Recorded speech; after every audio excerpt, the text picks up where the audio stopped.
Some of the pundits were starting to write off Christie, but the campaign's new focus on terrorism is starting to change his media narrative. And just today, he got the coveted endorsement of the New Hampshire Union leader. The New Jersey governor sat down here in Studio One. Christie, welcome. I'm happy to be here. Front page of the New York Times this week. Not a paper that's a big fan of yours. Christie's bid gains new life as he invokes 9/11 amid fear. Are you willing to acknowledge a new respect for the newspaper's fairness and judgment? No, sir. Said nice things about you. They did. They did. I think they finally are reporting it accurately. Could it be said, the focus here on 9/11, that you are in some fashion playing on the fears aroused by the Paris attacks? No, I think what it is acknowledging them. Acknowledging those fears on the part of folks all across this country. And I'll tell you, I was in New Hampshire this weekend. My first town hall meeting, every question was on national security. So as somebody running for high office, you have to not just acknowledge those fears, but you have to address them. You absolutely do, and that's what I'm doing. As governor, you've said that you don't want any Syrian refugees in New Jersey, even orphans under 5, you were asked by Hugh Hewitt on the radio. This is a very emotional issue. Do you think the press approach to this issue has been balanced, or are the media largely portraying people like you as heartless? Well, yeah, I think the latter. And it's easy for them to do it because they have no responsibility. They have no responsibility for protecting the lives of the people of the state of New Jersey or the people of this country. My test is very simple here. The FBI director has said before Congress that there's no effective way to vet these people. Well, that's the beginning and end of the conversation for me, because American national security and homeland security has to be first and foremost.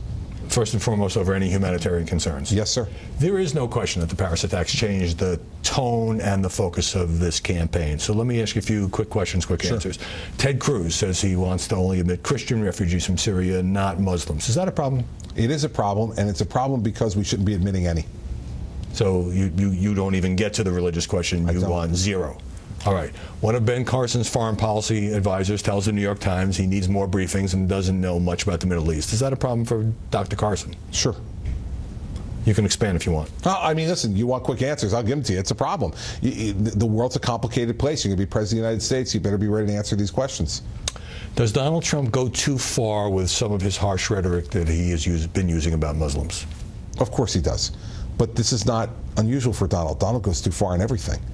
So this is not something anybody should be surprised with. That's the way Donald speaks. That's the way he's always spoken, whether he's firing somebody on The Apprentice or whether he's running for president. Now, I know Brett Baer asked you, do you have any reluctance to go after Trump? I would ask a broader question. It seems to me that you are going out of your way not to criticize your Republican rivals. Understandably, you're keeping your ammunition trained on Hillary Clinton and on President Obama. But I wonder if it's because you feel like, well, maybe I've got an outside shot at winning the nomination and I don't want to rough anybody up in the process. No, it's because I want to beat Hillary Clinton. And so I'm going to talk about and be focused on Hillary Clinton as the adversary we have to beat to get to the White House. But for you to have a chance to face off against Hillary Clinton, you've got a lot of other people in this race on your party that you have to beat, and it seems to some people like because you're a bit of a political brawler, like you're pulling your punches. No, not pulling my punches. You know, sometimes, in politics, you need to take the driver out and use the driver. Sometimes you need to use the pitching wedge. That's called strategy. It's not called pulling your punches. So what is your strategy? The strategy is to make myself right the person that the people in the Republican Party trust the most to beat Hillary Clinton. But it's inevitably a game of compare and contrast. So would you say you're passing up opportunities to take on some of the people who are way ahead of you in the polls right now? No, I don't think so. I think that people, while you're standing on that stage, are comparing and contrasting themselves. They don't need you to do it for them. I've heard you talk about the executive experience of governor. Is it frustrating for you? I mean, 7 governors ran this time. 3 are already out of the race. Most are now around 5%. You're at 3% in the latest Fox News poll. Is it frustrating for you that voters this year seem not to place a high value on having run a state?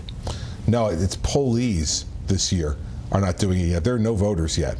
No one's going to vote till February 1st in Iowa caucus or February 9th in New Hampshire primary. So let's see what they do when they actually vote. So you're kind of dismissing the polls as being too early. Politicians tend to love polls when they show that they're up in the top tier. Well, sure. Well, they love polls when they're in first, right? I understand that. But the fact is that everyone will acknowledge that 60 to 70% of the people polled right now say they either will or could change their mind. So I'm not too worried about that. So, I'm still in the mind-changing business, Howie. Right. Chris Cillizza said in the Washington Post that you have fought your way back to respectability in this campaign. Is that part of your goal, whether you win or not? No. My goal is to win. Listen, whatever Chris Cillizza thinks, I think I've always been respectable. So I appreciate his kind of left-handed compliment. But the fact is that I think our campaign has always been issue-oriented, driven, and competitive. And we're going to continue to be competitive. I'm not in this for a book deal or a Fox News show. I'm in this to win and be president of the United States. We'll cross you off the Fox News list. Thank you. Governor Christie, thanks very much for joining us. Thanks, Al. Appreciate it.